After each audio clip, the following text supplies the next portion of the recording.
Hey everyone, welcome to Escaping Rock Bottom. This is podcast episode 5, so I'm glad to see you here. Back down here in Orange County. I cannot escape Newport Beach or Laguna Beach. Anyway, it's my hometown, so it feels great to be here. For those of you who are watching right now, hello, thanks for joining us. You can obviously see I have a very special guest with us today. Hello. I'll introduce her in just a moment. And for those of you listening, folks, I'm so excited about this show because I always say that we all suffer traumas in our life, no matter who you are, where you grew up in, how much money you grew up with in the house. We all suffer traumas at some point in our life, and it's how we deal with those traumas later in life. Because as you know, my story, my traumas came out sideways. I ended up getting into a life of drugs and alcohol and bad depression. And today you're going to hear from someone who suffered a lot of trauma in her life. And she's going to talk about the trauma she suffered, not just once, but multiple times. Her story now, because she's worked through that trauma, it's going to be a story of hope and inspiration. So I am now going to introduce Tanya Brown on the podcast. Tanya, thank you so much for excited. hanging out with me today and sharing the story. And you know what's so beautiful about even how we met is that I started this podcast. Someone saw this podcast, recommended it to a woman named Jody Barber, did the podcast with Jody Barber, and Jody's like, now you have to meet my friend Tanya. And it's just this chain reaction of beautiful stories. And beautiful stories, the operative word. Beautiful stories and beautiful souls who have suffered a lot. So, okay, so for those who may not know you right off the bat, Tanya, you are the younger sister to Nicole Brown. Nicole Brown Simpson. Yes. And Nicole Brown Simpson, obviously murdered by O.J. Simpson, and Tanya is you're the little sister. I'm the baby sister, but I'm the tallest one. The tallest one in the family, the littlest, the last one born. Have no idea where I came from, but take me back. I guess take me a little bit about where your story really begins. So back in the 80s, we didn't really have the awareness that we have today as far as like drugs and alcohol, drinking and driving, MAD, Mothers Against Drug Driving. We didn't have that. My trauma really began during high school. But let me segue just for a few seconds. Yeah. I'm that baby sister who had 3 older sisters to go, well, why can't I be on the cover of Cosmopolitan? Why can't I be Nicole, who had and they're, with money and beautiful kids and a beautiful family. Mm-hmm. So we thought, right? And then my sister Dominique, I think every woman battling weight would hate my sister because she could eat everything and never exercise and whatever. And on top of that, Dominique was valedictorian. So I'm like, at the end of the day, I really don't like her. But you're like, was I I'm an like, accident? what? Did Yeah, really. I'm like, where the heck did I come from? So here, we battle. A lot of kids battle with self-esteem and self-confidence. Why can't I have, especially here in Orange County, specifically South Orange County. Yeah. Why can't I have the BMW? Why can't I have the Ferrari? Why can't I have the perfect family? Kids at Santa Margarita, their parents gave them front row parking spaces because they donated the most money. My goodness. Right? And they drove the Mercedes and the BMWs to school. We grew up in the same area of Orange County, so we get it. But when you're a teen, now we're adults. You want one. You're envious, right? You're jealous. Yeah, you're envious. It's insecure. But then on top of it, you have that peer pressure where it's like, oh my God, I'm not in that group, and with Asia, right? And the cheerleader, my goodness, I don't remember the gal who she went to Dana Hills, right? Mm-hmm. Who ended up in prison. If anybody follows your podcast, and forgive me, I don't remember her name, but I mean, my God, everybody in Jody's documentaries, her Overtaken 1 and Overtaken 2, it's like they have an everlasting memory in my heart and in my mind. But when you're growing up, especially in today's world where there's social media, there's Instagram, there's Facebook, there's all these, Snapchat. I'm 49. I don't pay attention to like half the stuff. I do my post. Hey, here's my dog, whatever. Here's awareness. But as a kid, you got to kind of put yourself back into that space where oh my gosh, here, my next door neighbors, my best friend just got married and they just had this beautiful wedding at Pelican Hill, or, here my best friend just got this amazing Ferrari. And, what I want to do, social media is your best friend, but it can be a person's worst enemy. Right. It can bring people into that. Why don't I have that? When did you start feeling that as a child growing up? Well, we didn't have social media back then. I was comparing myself to my sisters, like, oh, why can't I have that? Why can't I? And then, junior high and high school come along and you're like, well, why can't I have, I have straight hair now, but that's age and hormones. But why can't I have, straight hair? At that time I had like Bon Jovi hair. Right. Why couldn't I be a little bit shorter? Because I was always the tallest in my class. Why? It's always those like, why can't I be that? Mm-hmm. And, here on top of everything else. Take me back, because I think it's really important to really identify, when was your first real big trauma that you kind of harken back to, that you reflect back when you do, your soul searching to figure out, okay, where do I need to really go back and fix? When my best friend Harissa was killed in a hit and run accident. So if you're familiar with South Laguna, West Street and Pacific Coast Highway, my best girlfriend Harissa was killed in a hit and run accident. Before that, the reason why that light is there is because of Harissa's death. That is when I began to question, oh my God, I didn't even question, to tell you the truth. I began eating. I ate. I was depressed. I lied to her the night before she died. She was my best friend. My God, we didn't grow up together, but we worked together for like 4 years, and she was like my girl. And she had a fight with her boyfriend. She ended up walking across the street, and somebody hit her. And I had that, what we now would call Catholic guilt. And that's when, looking back now in hindsight, that was really my first, something's not right. Now with my personal and professional educational experience, I literally will diagnosed myself as having clinical depression because I couldn't eat, I couldn't sleep, I was having horrible nightmares. My mom would, and I don't remember any of this, until I wrote, my story and shared my story. My mom would, here's applesauce, like, I don't know what it is with my mom. She's like the Windex with the Greek people, it's, and her thing was, she always sat up with me in the middle of the night and, just, are you okay? And just doing check-ins. But I didn't know what was happening at that time until my mom decided to clean under my bed. I don't know what it is with parents or moms specifically. They have this sixth sense where there's like this other sense that kicks in, and she's like, I think I'm going to clean under your bed today. Yeah. And that's where she found the empty dishes, the dirty dishes, the empty boxes, wrappers. I used to litter on my way home.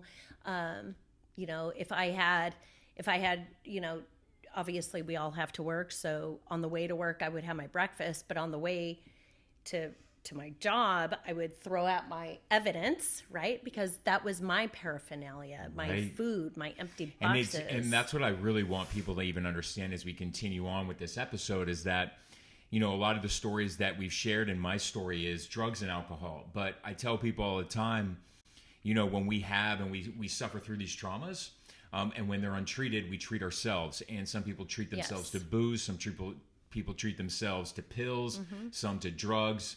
Food. And I was 200 pounds. Wow. Food is an addiction. Huge. It can easily be a big addiction that it doesn't get enough attention that drugs sometimes get or alcohol gets. So well, and rightfully so. They still walk an among us. Unhealthy addiction. But absolutely not.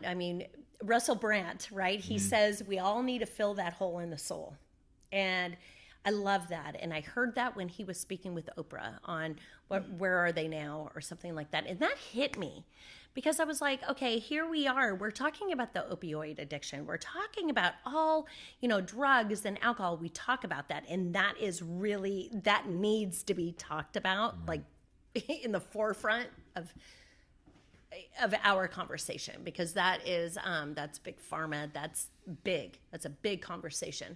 But when you're talking about everyday, people like me and the people here in the clubhouse, where we all battle with something. So what is your one thing that you fill your hole in the soul with? It could be food, gambling, sex.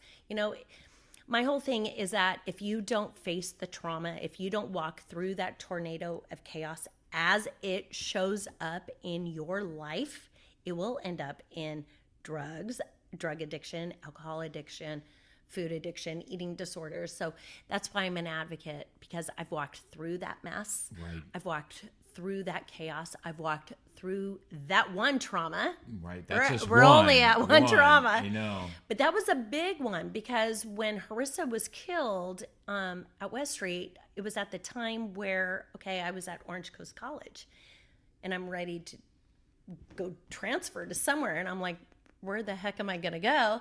But I worked hard to get into UC San Diego. And I got in there with a 2.8. I'm like, just got in. I'm like, how does that happen? I mean, this is like back in 92. Right. So you could only imagine taking that trauma, going into a major university, and then not having the pressures that the kids have today, going into that school. It all in hindsight now, I'm like, what the hell were my academic, counselors thinking by accepting a young girl with no coping skills, coming in from, Dana Hills, Orange Coast College, Laguna Beach, Dana Point to UC San Diego? I fainted my first day of school. And my mom, she called me and she was like, how are you? And I go, Mom, I was in the infirmary all day. And she's like, my mom's German. Right. And she's like, what's that? Right. I go, Mom, I fainted and I've been in the doctor's office all day. And she's like, why? And it was just uber anxiety. I'll never forget that day. Heart palpitations. I wasn't well hydrated. Your first year student or, right. Transfer student, it's highly anxious. But I'll never forget that day sitting in that theater classroom, and I saw the exit door, and I left everything behind, my backpack, my purse, everything. And I exited the door and I grabbed onto the brick wall and I just collapsed. Next thing you know, I'm waking up in the doctor's office. And so my message to a lot of the high school transfer students, you think you may have it all. You may think that you can do it. And you know what? You may be one of those people that can. Obviously, I wasn't that person and I didn't know how to move forward. Mm-hmm. So fast forward, I'm taking a psychology of suicide class. Mm-hmm. Why? I have no idea. It wasn't a how-to class, but I remember it was so poignant, because when I was writing my book, I actually wanted to track down this family that I'm about to share this story with you.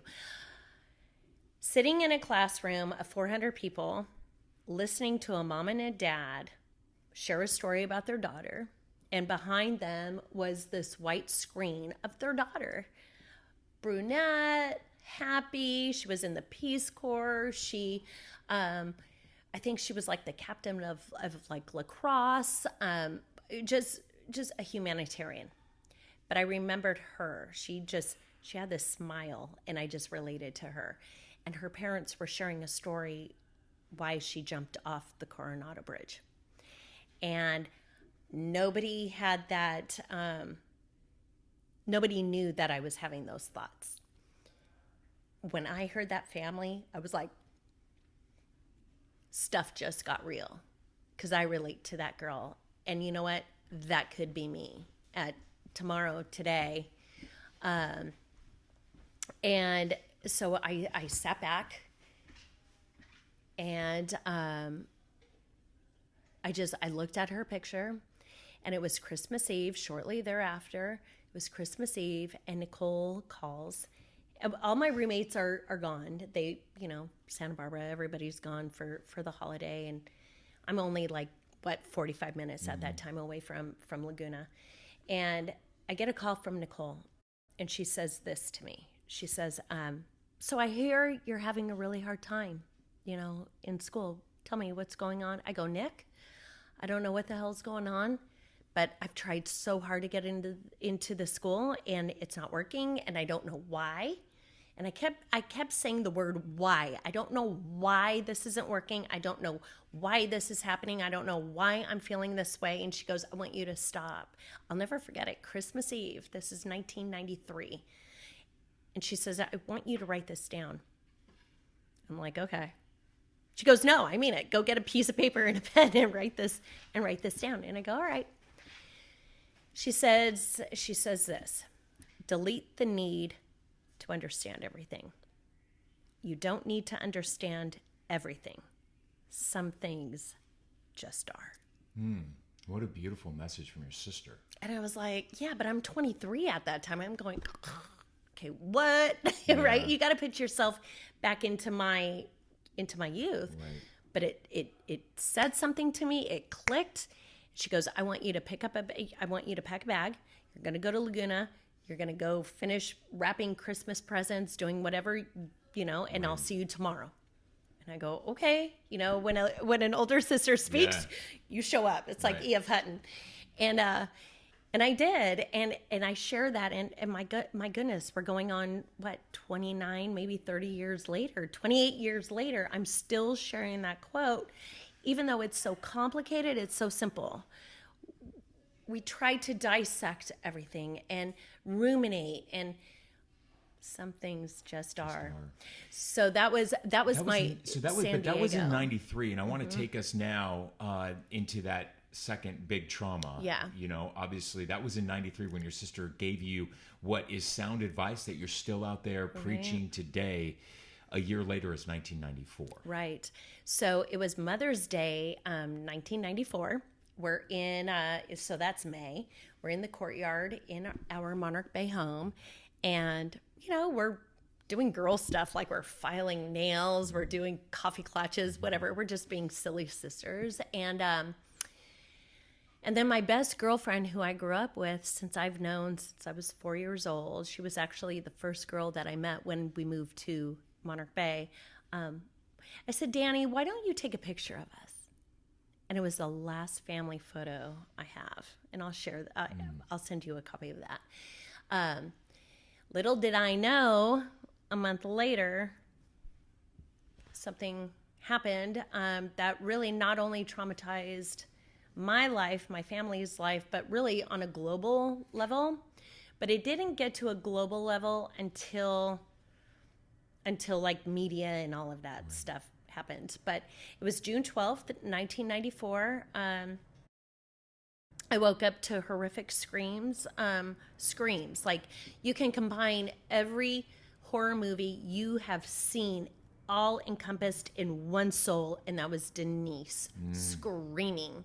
And I'm not a morning person at all. And to be awakened by that, I was like, okay, what's going on? And I didn't go to, the dance recital. I was like, oh my God, I don't want to go to one more dance recital. I'm like the aunt, like whatever. Yeah. I'm not into it. You guys go. And there's a lesson. That's why I shared this, is because there's a lesson in that. Don't ever say, I should have gone. I should have said that. I could have done that, because the shoulda, coulda, wouldas will put you in the grave. Yeah. Like tomorrow. Yeah.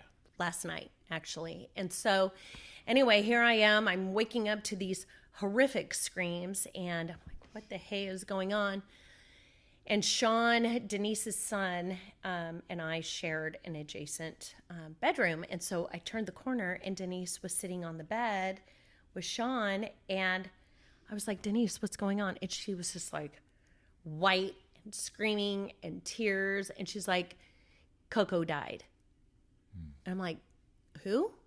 She's like, Coco got killed. Coco's gone. And I'm like, who's Coco? I couldn't relate, but Coco was the nickname that all my nieces and nephews gave my sister. Because, your kids, it's like Nicole, whatever, right?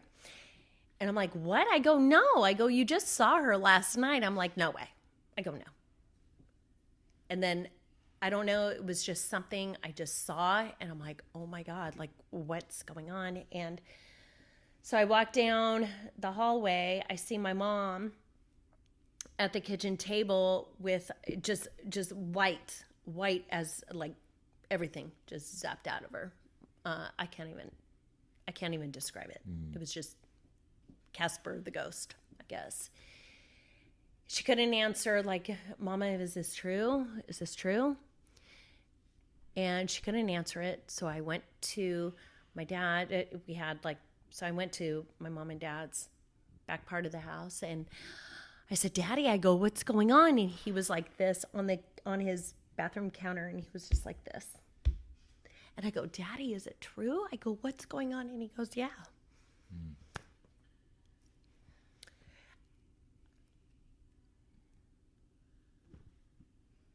Wow. So a couple of moments later, obviously things were brought on the news, and our neighbors came up and immediately consoled us, and we were just like, what's going on? So I remember the first phone call I made. It was to a girlfriend of mine, Missy, and I go, Missy, turn on the news. She worked with Arnett Sunglasses, and I said, Missy, you got to turn on the news. And she's like, what happened? And I go, I don't know. It was a drive-by. So that was in my head back in the early 90s, like drive-bys were the thing, right? Yeah, like gangs would drive by and shoot random people, and innocent people would kill. And I thought it was a drive-by. Right. But immediately other family members knew it was him. Right away. But you don't know what you don't know. Right. And you can't get on yourself for that, because you don't know what you don't know. You didn't know. And that's okay.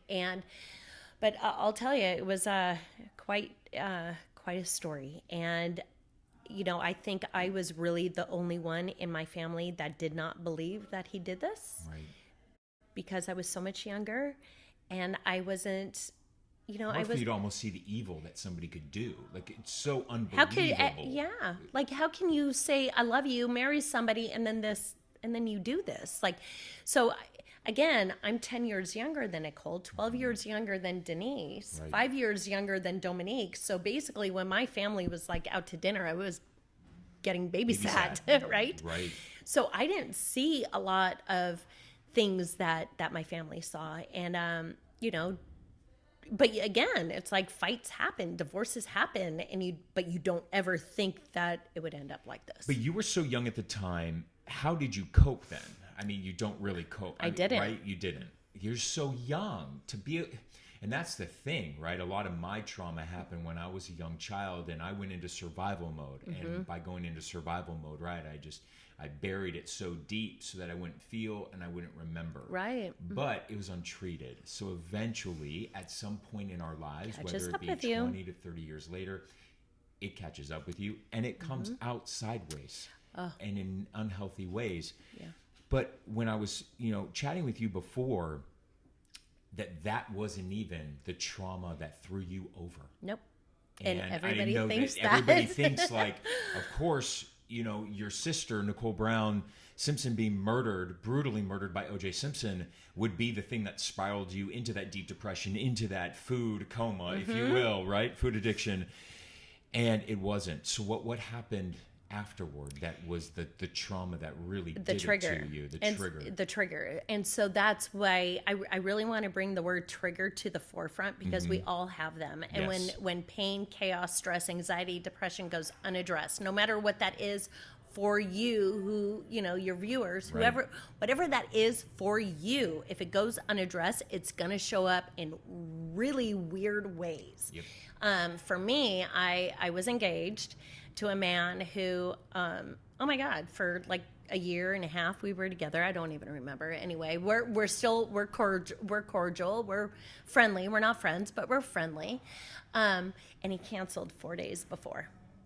And it was, and I say it, I share everything in my book. I know time is limited here with this, but there's a whole like story, back end story to that. But it was the trigger that I needed for me to go, oh my God, what the heck just happened? The facility in Laguna Beach, Tivoli Terrace, they were the ones who called me and said, Tanya, did you realize that your wedding was just canceled? And I'm like, and so I'm sitting on the edge of my mom and my dad's bed. I guess my face started to fall. My lips turned blue. My mom, I guess domestic violence started hitting me because I was going into like hyperventilation. Right. Everything was cramping. And my mom's like, oh my God, you're going, like, you're losing it over a guy, over, like, no, you can't do this. And I go, Mom, and I had the wherewithal. I was like, this is not that. Right. This is something else. I go, because I've had relationships and it's like, whatever, okay, next, right? I mean, I don't want to dismiss, but it's like, okay, you grieve, you say your goodbyes and you move on. This was something different. So I had some sort of capacity that something wasn't right. And this was different. And but when I got that news, I went into full-on self-destruction. I was popping Klonopin and red wine every day, not as prescribed. And red wine, definitely not as prescribed, because you don't need a prescription for that. But it was a coping. It was coping. I was numbing. And I loved it because I didn't need to feel the anger, the hate, Even the if loss. it was just a couple of hours of escape. It was a loss. Right. I mean, looking back now in hindsight, it was like one more darn loss that I really did not want to go through. Right. But I had to. It's almost like the straw that broke the camel's back. Yeah. The other traumas, right? Your sister brutally murdered. It was all culminated. As somebody looks at it and goes, well, that one is way more traumatic. Well, yeah, but this is the one. This was the trauma. That was it. That just made the house of cards collapse. That was it. That was my thing. breakup. Yeah, a breakup. Being dumped. Exactly. You have a sister who was murdered, but it was the breakup that came afterward of all the traumas that led up to that. Exactly. And that's all it took. We talked about the mothers because untreated, right? Untreated traumas let what we can look back in hindsight. You're gonna pop on that, but it's because the balloon kept expanding because it was never treated. Exactly. Right. So literally, we all have a balloon. Totally. And we blow it up like, okay, here's this what I experienced today, and oh my God, here's this what just happened. It gets bigger and bigger. Yeah. When we don't address it. But then at the end of the day, you go, okay, I've dealt with it. It gets smaller. But if that balloon, if your emotions and your experiences don't get addressed and lay dormant, nobody is immune to what I experienced. I mean, I was born with a happy gene. Like, I may be in gray and black, whatever, but I was born with a happy gene. Mm-hmm. So when this happened to me, my friends were like, what happened to you? And I go, I don't know, but something happened. And so that night, it was on October 9th. Actually, it was in the afternoon, October 9th. Denise has this New York friend who is like a numerologist for some New York police department, and he's always wrong. And I mean, for 30 years, 30 plus years, the guy has always been wrong, but he was wrong on the right day. This day on October 9th, 2004, he was wrong on the right day. And that's when I went, oh my God. He read my numbers again, wrong. I'm 5'11". My dad's 5'8". My mom's 5'5". Again, I don't know where the hell I came from. I stood up. I almost hit my dad. I blamed my mom and my dad for Nicole's murder. I left the room.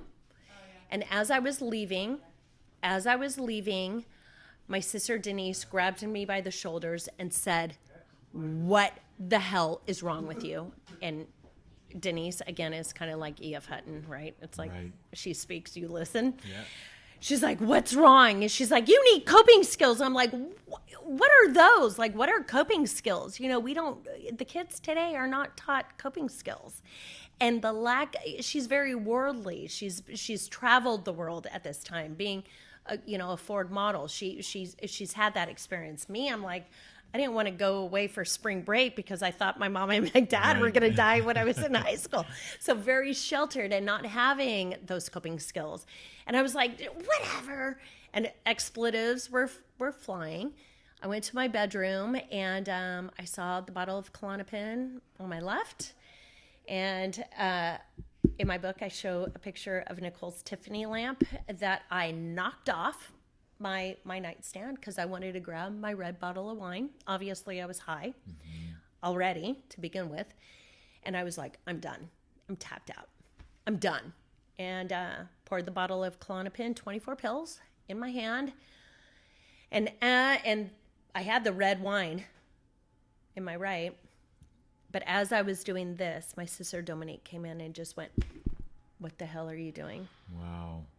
And if it wasn't for her coming in, who knows, I probably would have taken that whole bottle. But I took 4 because obviously I was highly anxious. and I said, Min, her name is Dominique, but we call her Minnie or Min. I said, Min, get me the hell out of here before I hurt myself or someone around me. Right. I mean, that's why I know I'm here to share a story and not waste my pain, because how many stories, I'm not any different than anybody here in this community. I'm no different at all. But not everyone speaks out about it, and they feel alone in their thoughts. And that's why I tell people, share I look back story. And I'm like, why the hell did I suffer all of that pain and work through it if that pain and what I've learned through that pain can't help somebody through theirs? But not everybody's what a wasted there. Life. But not everyone's there. Right. But those who are there, let's like do us, it. Let's do it. And let's speak our truth. And Exactly. let's speak our truth, because that truth can help somebody. And it gives hope. And it can give hope. And what I love about this is that this is Tanya's book, and it's Finding Peace Amid the Chaos. Yep. And you want to know how I found that title?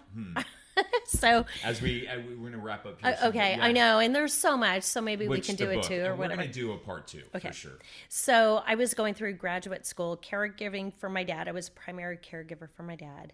My mom was going through stage 3C breast cancer, had 17 chemo treatments, 37 radiation and 7 chemo treatments, something like that. I mean, it was like insane with my mom at 80, going through graduate school. Then randomly, this guy, William Croyle, says, hey, you got to write a book. And I'm like, oh my God, what? Like, I didn't see my story. So sometimes people on the outside help you see your story, because we all have personal experiences. We all have our personal experiences, but we don't think that our story can actually really help people. So we're going through this process of writing this book. And I said, William, what are we going to call this book? And he goes, I don't know. It'll come to you. So one day, Daddy was driving me nuts. God bless him. He died 4 years ago at 91. He lived a great life. I mean, I actually prayed. I'm like, Daddy, you're okay. You can go. And he asked me, William asked me, he goes, so how's everything at the Brown house? And I go, dude, I'm just trying to find peace amid all this chaos. And he goes, that's the title of your book. But the thing is like, I didn't want to leave people in a sad story. So we talked about Mothers Against Drug Driving. I lost a lot of friends of mine during high school. We mentioned it briefly. Then you had Harissa. We forgot to mention Troy. Troy's in here. Troy is when my spiritual faith got questioned. I hated God. I abandoned God. I hated him, actually. So for anybody who has a higher power, God, Jesus, Buddha, Hindu, whatever it is for you, when you don't have this whole journey of grief and healing and recovery, whether it's behavioral addiction, whatever it is, it's a spiritual journey. Mm-hmm. You can't do this stuff on your own. You can't. I mean, we had a shrine on our dining room table, and all of a sudden it's like 2:00 in the morning, 3:00, 4:00 in the morning. All of us, we would be sitting at this shrine going, oh my God. So recovery on any level, whatever that is for you, it's different for everyone. And, at the end of the day, it's a spiritual journey. because really you can't do this stuff on your own. You can't. And if you can, you're going to be white knuckling it, and it's not going to be a peaceful journey. It's not going to be a hopeful journey. And it's very true. It's going to be hard. So why? It's kind of just like one of my tools in the back of the book. It's like you got to accept and surrender to where you are, right? Accept to your higher power. I'm not in AA, but the whole thing is, it's like you got to accept and surrender to the situation that you're in, so then you can heal and move on until you get to those. Until you can get to acceptance and surrendering, healing can't begin. It can't. I love that, and you know what? We're gonna have to do a part 2. We do. We have so much more to talk about. But again, like if you want to learn more about some of those traumas that Tanya went through, go get her book. It's Finding Peace Amid the Chaos. A lot more detail and stuff in there. They can get it on my website, and I'll be more than happy to personally sign it. And what's the website? TanyaBrown.net. Easy. TanyaBrown.net. Tanya, hug. I'm all about hugging. Oh, thank you so much. Thank you. And thank you at home, or if you're in your car ride to work, wherever you're listening to the podcast, thanks for tuning in. And we'll have much more on my website, www.escapingrockbottom.com. See you guys.